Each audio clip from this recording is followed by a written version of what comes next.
Praise the Lord. கர்த்தருடைய நாமம் மகிமைப்படுவதாக. இந்த நல்ல நாளிலே ஆண்டுடைய வார்த்தையை நாங்கள் வாசித்து நாங்கள் கடந்து செல்வோம். யோவான் சுவிசேஷம் 1:12. அவருடைய நாமத்தின் மேல் விசுவாசம் உள்ளவர்களாய் அவரை ஏற்றுக்கொண்டவர்கள் எத்தனை பேர்களோ அத்தனை பேர்களும் தேவனுடைய பிள்ளைகளாகும்படிக்கு அவர்களுக்கு அதிகாரம் கொடுத்தார். ஆமேன், ஆமேன், ஆமேன். இந்த நல்ல காலை வேளையிலே ஒரு அற்புதமான தேவனுடைய செய்தியை நாங்கள் கேட்க போகின்றோம். அவருடைய நாமத்தின் மேல் விசுவாசம் உள்ளவர்களாய் அவரை ஏற்றுக்கொண்டவர்கள் எத்தனை பேர்களோ அத்தனை பேர்களும் தேவனுடைய பிள்ளைகள் என்ற அதிகாரத்தை பெறுகிறார்கள். ஆண்டவர் இந்த நாளிலே இந்த உலகத்தில் இருக்கிற மக்கள் எவ்வளவோ துன்பங்கள், துயரங்கள், வியாதிகள், பிரச்சனைகள், மரணங்கள், அழிவுகள் மத்தியிலே வேதனையோட குடும்பத்திலே சமாதானம் இல்லை, சந்தோஷம் இல்லை, வாழ்க்கையிலே நிம்மதி இல்லாமல் அலைந்து திரிகிறார்கள். அவர்களுக்கு உதவி செய்யும்படியாக ஆண்டவர் அழைக்கிறார்.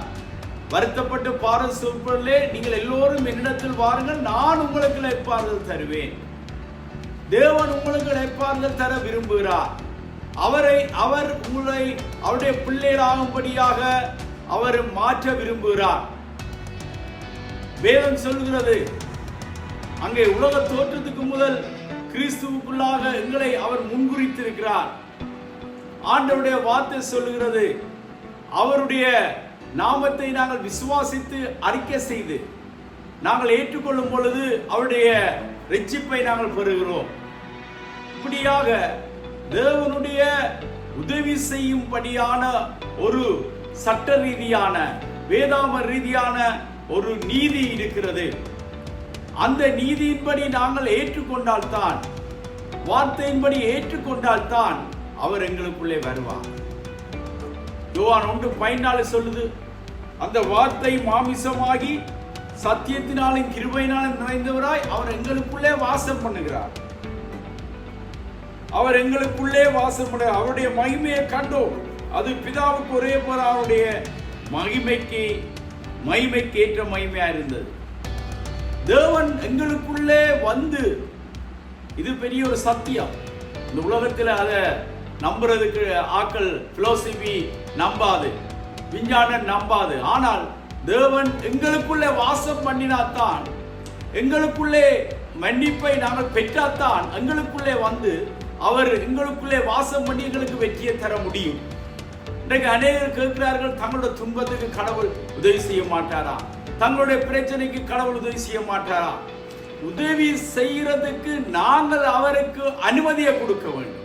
அது எப்படி என்று சொன்னால், இன்றைக்கு எல்லாருக்கும் உக்ரைன் சண்டை தெரியும். உக்ரைன் நாடு இன்றைக்கு பெரிய யுத்தத்தை செய்து கொண்டிருக்கிறது. இந்த உக்ரைன் நாடு ஏன் ரஷ்யா செய்தன்னு சொன்னால், இந்த நேட்டோ நாட்டு அணியோட போய் எக்ரிமெண்ட், இந்த நேட்டோ அணியோட இவர்கள் உடன்படிக்கை செய்து இந்த நேட்டோ அணியோட இணையக்கூடாது என்றதுக்காகத்தான் இந்த யுத்தம். அந்த எக்ரிமெண்ட் செய்யாதபடியால் இந்த அமெரிக்கா நேட்டோ நாடுகள் போய் உக்ரைன் சார்பில் ரஷ்யாவுக்கு அடிக்கலாம்.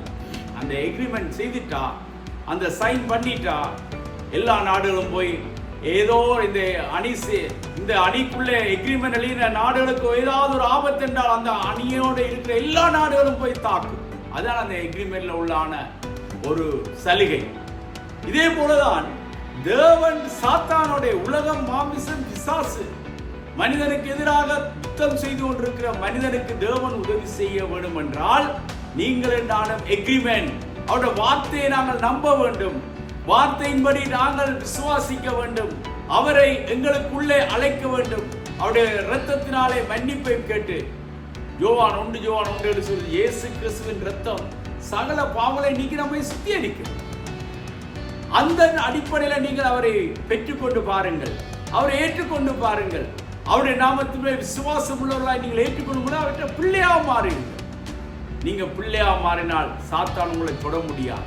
எக்ரிமெண்ட் எழுதியாச்சு, நீங்கள் ஆண்டவருடைய பிள்ளை என்று சொல்லி சைன் பண்ணியாச்சு. அவருடைய இரத்தத்தினாலே பாவங்கள் மன்னிக்கப்பட்டாயிற்று. தேவன் உங்களை உள்ளத்துக்குள்ளே வந்தாயிற்று. சாத்தான் என்ன செய்வான்? இந்த உலகம் என்ன செய்யும், மாமிசம் என்ன செய்யும், ஆண்டவருக்கு முன்பாக அது ஜெயம் எடுக்க முடியாத தோல்வி அடை. உங்களுடைய வாழ்க்கையில சமாதானம், சந்தோஷம், விடுதலை, நித்திய ஜீவன், சதா காலங்களுக்கு கடவுளோட வாழ்ற வாழ்க்கை, அந்த நம்பிக்கையில நீங்கள் வாழ்ந்து கொண்டிருப்பீர்கள். இதுதான் இந்த செய்தி. எனவே இந்த நாளிலே இயேசுவின் நாமத்தில் உங்களை வாழ்த்தி வரவேற்கிறோம். அவருடைய நாமத்தின் மேல் விசுவாசத்தை வையுங்க. சாத்தானும் இந்த நாடுகள் போல கடவுளோட எக்ரிமெண்ட் செய்யாதபடிக்கு, கடவுளோட உடன்படிக்கை செய்யாதபடிக்கு யுத்தம் செய்து கொண்டிருக்கிறார், தடுத்து கொண்டிருக்கிறார். அந்த தடைகள் எல்லாம் கர்த்தருடைய நாளிலே நீக்குவாராக. உங்களுக்கான ஜெபிக்கிறேன். ஆண்டவரே, இந்த நாளிலே உடைய நாமத்திலே விசுவாசம் உள்ளவர்களாய் உண்மை ஏற்றுக்கொண்டு எத்தனைவர்களோ அத்தனை பேர்களும் தேவனுடைய பிள்ளைகளாக படிக்க அவர்களுக்கு அதிகாரம் கொடுத்திருக்கிறீரப்பா.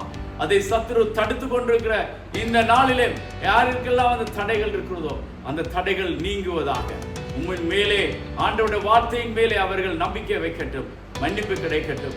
அவருக்குள்ளே உள்ளத்திலே நீர் அவர்களுடைய உள்ளங்களிலே வாசம் பண்ணி அவர்களுக்கு வெற்றியை கொடுப்பீராக. உடைய நாமத்தில் ஒவ்வொருவரையும் ஆசீர்வதிக்கும். இந்த செய்தியை கேட்கிற ஒவ்வொருவருக்குள்ளே இன்றைய நாளிலே பெரிதான நம்பிக்கை, விடுதலை உண்டாகும்படியாக எல்லாம் இயேசுவின் நாமத்திலே ஆசீர்வதி ஜெபிக்கிறேன் நல்ல பிதாவே. ஆமென், ஆமென், ஆமென். God bless you. ஆண்டவர் உங்களை நிறைவாக ஆசீர்வதிப்பாராக. ஒரு ஜெயமுள்ள வாழ்க்கை வாழுங்கள். ஆமென், ஆமென்.